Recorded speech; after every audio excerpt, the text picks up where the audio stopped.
Hola, bienvenidos a 5 minutos para hablar de arbitraje. Soy Carolina Silva y hoy traemos un tema que tiene a toda la comunidad arbitral hablando. La Cámara de Comercio Internacional estrenó su nuevo reglamento de arbitraje y para entenderlo nos están acompañando hoy dos invitados de lujo conocidos por todos ustedes. Se trata de Patricia Ferraz, directora de arbitraje y ADR para América Latina en la CCI, International Chambers of Commerce, y Alberto Zuleta Londoño, socio de Cuatro Casas y presidente de la Comisión de Arbitraje de la CCI en Colombia. Querida Patricia, querido Alberto, bienvenidos. Muchas gracias, Carolina. Gracias, un gusto estar aquí, especialmente con Alberto, que es un amigo y presidente de la Comisión de Arbitraje. Maravilloso tenerte, Patricia y Alberto, en esta casa, en este lugar, en donde lo que nos interesa con mucho cariño es promover el arbitraje. Así que dentro de este marco vamos a comenzar con las preguntas, ¿correcto? Comencemos entonces. Yo quiero hacerle esta pregunta a Patricia. Patricia, en una frase, ¿de qué se trata esta reforma y por qué la CCI decidió actualizar su reglamento? Gracias, Carolina. Este es una modificación muy puntual que está muy enfocada principalmente en eficiencia, rapidez y gestión procesual. No tenemos modificaciones significativas como tuvimos en 2017, pero son modificaciones especialmente enfocadas en eficiencia. Muy bien, excelente. Son varios temas que nos van a ayudar a tener con más rapidez toda la tarea desde el día 1 del inicio del trámite arbitral, y eso es muy bueno porque le da, como lo dices, eficiencia. Doctor Alberto, ¿qué cambia con la desaparición de los términos de referencia? ¿Y qué papel tiene la conferencia inicial de gestión del caso? Yo creo que cambian dos cosas. Una es que los términos de referencia se van a utilizar solamente en aquellos arbitrajes en que se consideran necesarios. Porque ahí teníamos una situación en la que había muchos arbitrajes CCI en los que no se consideraban necesarios y la gente tenía el problema del tiempo que yo tomaba. Y hay otras entidades que no prevén los términos de referencia, pero en ciertos arbitrajes las partes hacían un documento parecido, porque el mensaje finalmente es, hay veces que se justifican y otras que probablemente no. Entonces el uso va a ser mucho más selectivo. Y lo segundo es, en aquellos casos en los que no se usen, se va a ganar mucho tiempo, porque los términos de referencia son finalmente un documento complejo que toma mucho tiempo hacerlo y requiere la firma de las partes, del tribunal, etc. Uno de los temas fundamentales de los términos de referencia o el acta de emisión, que le decimos en español, era el momento procesal a partir del cual las partes ya no podían cambiar las reclamaciones que estaban haciendo, salvo autorización del tribunal. Y eso cambia ahora con la conferencia de procedimiento. De manera que uno de los efectos negativos que hubiera podido tener eliminar los términos de referencia, que era generar ambigüedad sobre ese momento, se resolvió pasándolo a la conferencia de procedimiento y el problema queda resuelto. Y hoy en día creo que se va a ganar bastante en tiempo y en eficiencia en aquellos casos en los que no sean necesarios. Eso es muy bueno para acelerar y para hacer más eficiente el trámite, ¿no? Sí, fantástico. Patricia, ¿y qué otras figuras trae el reglamento para acelerar los procesos? Bueno, yo pensaría en dos principales. El primero sería este nuevo mecanismo de Early Determination o determinación anticipada en español, que se incorporó en el artículo 30 y ahora se permite solicitar una decisión temprana a respecto de reclamaciones manifestamente infundadas, por ejemplo. Y eso tiene un impacto práctico muy importante porque permite terminar ese procedimiento por cuestiones que no hace sentido permanecer por mucho tiempo. Y el segundo herramienta, yo diría que sería la creación lo que llamamos Highly Expedited Arbitration, que es totalmente nuevo, que es un procedimiento que toma 3 meses. Claro que no es para todos los casos, hay casos muy complejos que no es posible, pero creo que para casos puntuales es una herramienta más para las partes. Claro que con un árbitro, porque con 3 no sería posible, pero creo que es un punto, una herramienta que trae mucha eficiencia a las partes. Bueno, maravilloso, son muchos temas y todos son importantes. Todo es hacerlo expedito, ¿no? Eso es bien interesante. ¿Qué opinas, Alberto? Sí, yo estoy de acuerdo y es muy importante que la gente entienda, y creo que buena parte de esta reforma contribuye a ello, que el arbitraje CCI sirve para cualquier tipo de controversia y no solamente para las grandes y muy sofisticadas.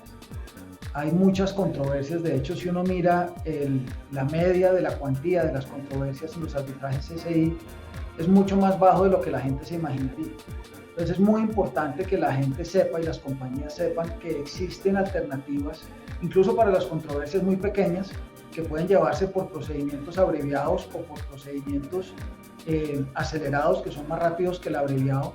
Y creo que eso va a hacer que las compañías confíen mucho más en el sistema y no empiecen a pensar de antemano en si la controversia que puede surgir del contrato tiene una entidad determinada que justifique la utilización de arbitraje CCI. Yo creo que el mensaje es muy claro en el sentido de que la necesidad de las compañías queda atendida independientemente del nivel de complejidad de la controversia.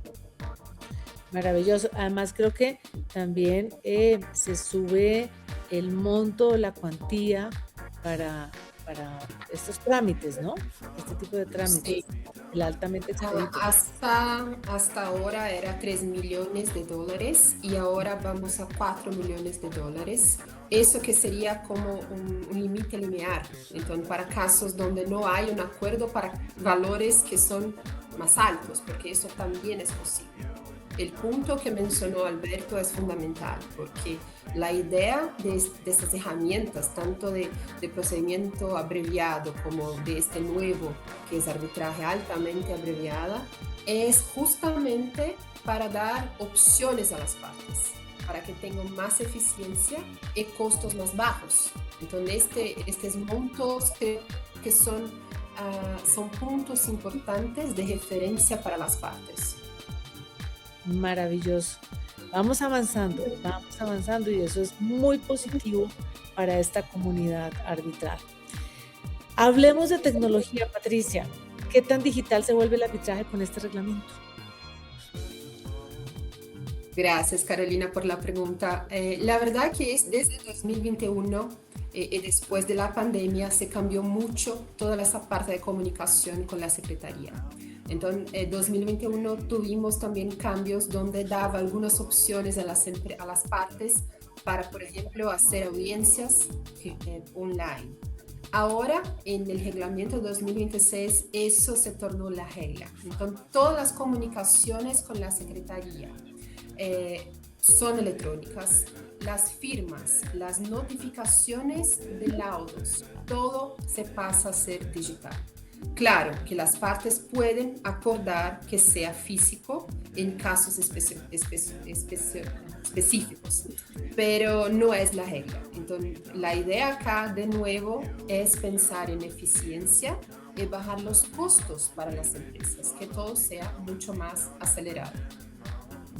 Eso es muy atractivo para las empresas, muy atractivo.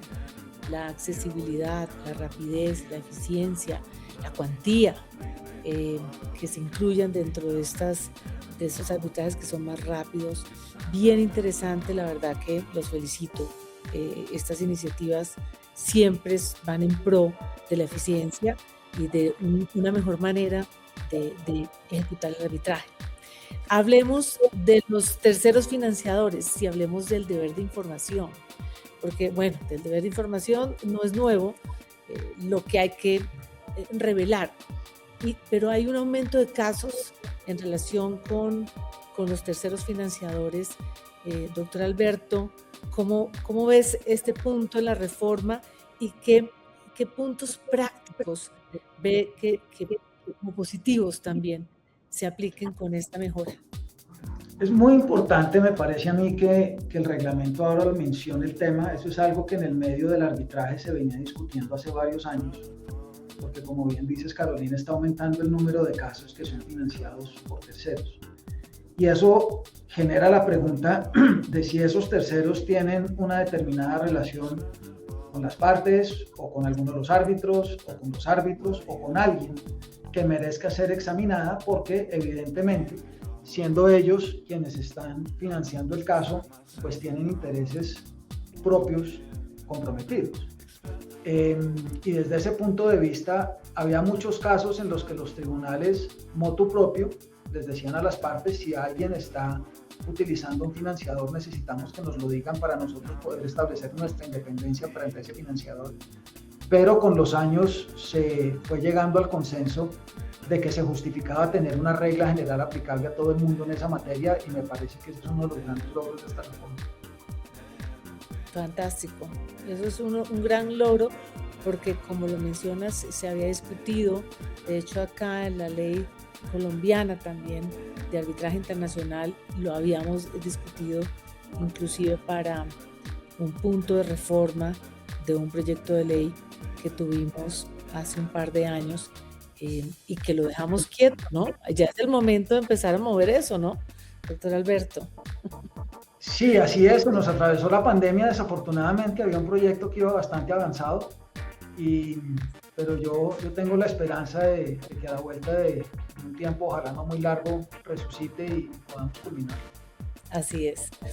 Muy bien. Hablemos de las facultades del tribunal y de la Corte. Alberto y Patricia, ¿qué cambia en las facultades del tribunal y de la propia Corte? ¿Qué decisiones? Carolina, yo pensaría en materia de árbitro de emergencia, que es algo muy importante para las partes, también pensando en eficiencia, que ahora el reglamento incorporó de una forma expresa la posibilidad del tribunal de árbitro de emergencia dar órdenes preliminares, que es algo que antes era posible, pero que no estaba expresamente en el reglamento. Eso se permite una respuesta un poco más rápida para las partes frente a situaciones que son extremas y que no se puede esperar este tiempo de 15 días de una orden del árbitro de emergencia. Muy bien. Y en la figura del secretario también se refuerza también la revelación del conflicto de interés, ¿no? Sí, siempre. De nuevo, cosas que eran posibles, era la práctica, pero que no estaban de una forma expresa en el reglamento. Por eso, el reglamento viene con una forma de reforzar la importancia del secretario, de todas las revelaciones de los árbitros, de todo más. Entonces, son prácticas que ahora están de forma expresa en el reglamento. Maravilloso. Alberto, ¿quieres comentar algo? Pues yo coincido. Yo creo que la regulación de los secretarios era muy importante porque son de uso frecuente, tanto en los casos muy grandes como en los casos en que hay árbitro único. Para el árbitro único es útil tener una persona que le ayude a seguir la pista de todos los pasos procesales, de todos los vencimientos, de todas las comunicaciones que se le mandan al tribunal. En eso tener unos ojos adicionales siempre es útil, y creo que valía la pena regularlo en el reglamento. Y el tema de las órdenes preliminares que mencionaba Patti, a mí me parece fundamental, porque el reglamento no lo mencionaba. Entonces, los árbitros, tanto de emergencia como el tribunal propiamente dicho, en el caso correspondiente, quedaban a lo que dijera la ley de arbitraje de la sede. Entonces, pues hay leyes de arbitraje que expresamente lo dicen, como lo dice la ley modelo, se pueden usar órdenes preliminares, y hay otras que no. Y la verdad es que a veces la posibilidad de dictar la orden preliminar es la diferencia entre que la medida cautelar finalmente sirva o no sirva. Entonces, me parece que ese es un gran avance y elimina la discusión sobre si son o no procedentes en los casos en que la ley arbitrio no la menciona específicamente. Esa es una de las reformas que que a mí realmente me parece que más aportan, porque ese es un problema recurrente que tenemos los litigantes en los casos de la petición de medidas, tanto ante árbitros de emergencia como ante el tribunal. Claro que sí. También la formalización de la figura del secretario de tribunal, ¿no? Porque, bueno, sí, al deber de imparcialidad y a la confidencialidad, es interesante que ya se haya incorporado dentro del reglamento, ¿no? Sin duda. Sí, y es fundamental. Perdón. Dale, papi. Siga, Alberto, por favor. No, yo ya dije lo que quería decir sobre eso. Sigue tranquilo.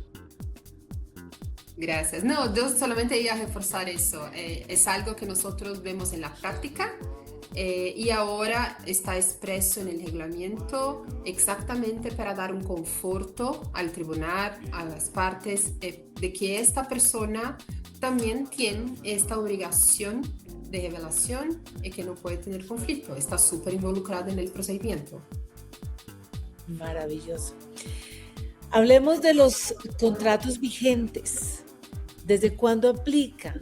¿Qué pasa con los contratos firmados bajo el reglamento del 2021? Querida Patti. Bueno, como mencionaron, las nuevas reglas están vigentes desde el 1 de junio de 2026 y van a ser utilizadas para contratos o para arbitrajes que empiecen desde 1 de junio de 2026. Claro que hay excepciones. Si hay, por ejemplo, casos en el contrato que mencione que el reglamento vigente va a ser aquello desde el momento de firma del contrato, vamos a respetar. Pero la regla general es que para arbitrajes iniciadas desde 1 de junio de 2026 se aplica el nuevo reglamento. Muy bien. Alberto, ¿quieres comentar algo? No, me parece que sigue la regla general en materia de arbitraje, y es que se utiliza el reglamento vigente al momento de iniciar el arbitraje. Como dice Patti, hay algunos casos en que las partes que están interesadas en mantener o en asegurarse de que el reglamento que les va a aplicar va a ser el que está vigente en el momento de firmar el contrato, lo dicen en la cláusula misma. He tenido un par de casos de esos y termina uno aplicando un reglamento anterior al que está vigente, pero me parece bien que la regla general sea la contraria, y es el que esté vigente al momento de iniciarse el arbitraje.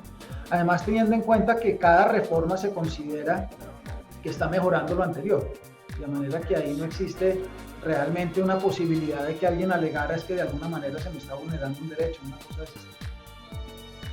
Pues maravilloso. Yo creo que aquí pudimos dar como un gran trazo de lo que se hizo en esta propuesta de reglamento. No sé si, Patricia, quisieras comentar algo más, alguna otra figura, alguna otra incorporación que quieras ponernos de presente acá. No sé.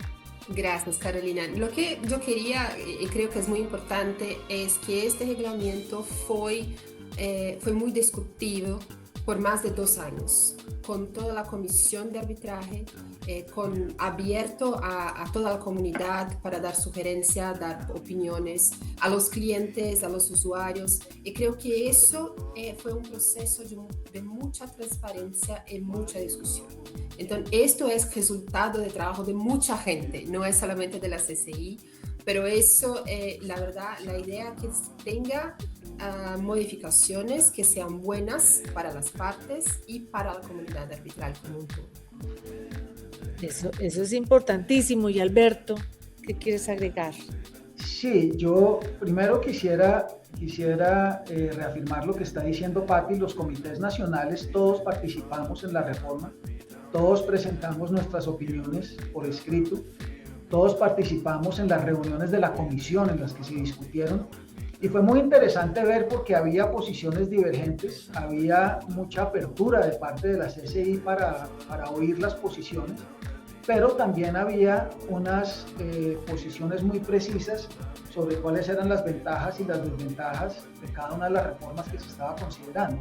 Hay que tener en cuenta que este es un arbitraje que se aplica un reglamento, que se aplica a arbitrajes de absolutamente toda la variedad que uno se puede imaginar, en términos de nacionalidades, de industrias, de tipos de contratos, de absolutamente todo, y se recibió suficiente retroalimentación, creo yo, de la comunidad arbitral extendida para finalmente llegar a esto. Y ese es un esfuerzo que de pronto, si no se ve, uno no necesariamente supone que esté ahí detrás, y como dice Patti, está ahí detrás, y yo creo que ese esfuerzo es el gran responsable de que haya salido también la reforma. El otro tema que yo quería mencionar, porque me parece importante, es el que tiene que ver con el deber de revelación, porque se incluyó una regla general que, si bien mucha gente utilizaba como parte de las mejores prácticas de un árbitro, había discusión sobre si la regla era esa,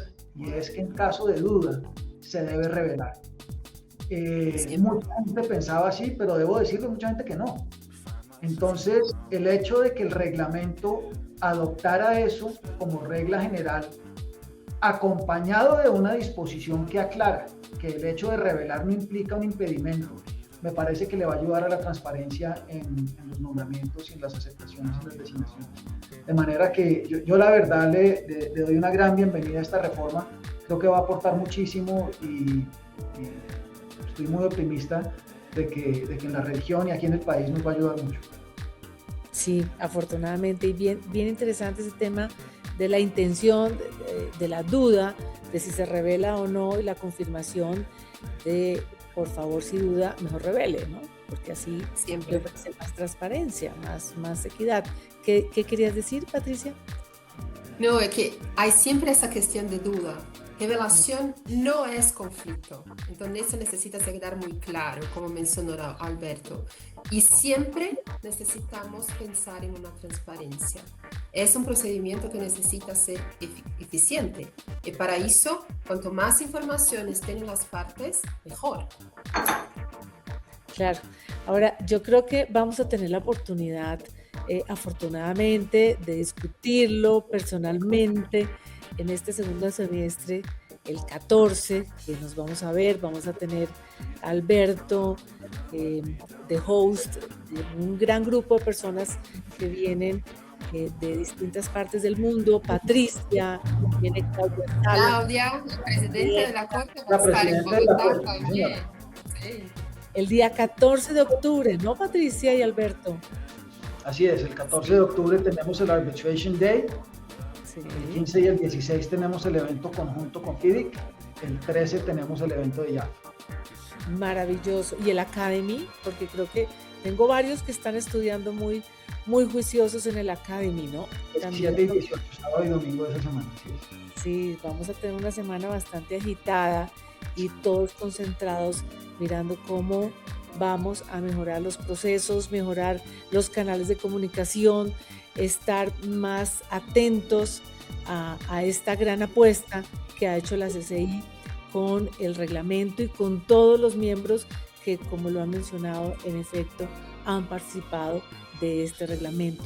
Una apuesta por un arbitraje más ágil, más digital y más transparente. Bueno, muy bien, muchas gracias en este gran espacio, muy contenta de tenerlos a ustedes, y esperamos entonces nuestra reserva para encontrarnos el 14 de octubre acá en Bogotá. Patricia, muchas gracias desde Sao Paulo, mil gracias que estés acompañándonos hoy, que nos hayas compartido todas estas grandes iniciativas que está realizando la CCI, y por supuesto Alberto Zuleta, mil gracias por aceptar esta gran invitación, y nuestro presidente de este capítulo ha sido extraordinario, así que enhorabuena y muchas gracias por habernos acompañado el día de hoy. Muchas gracias a ti, Carolina.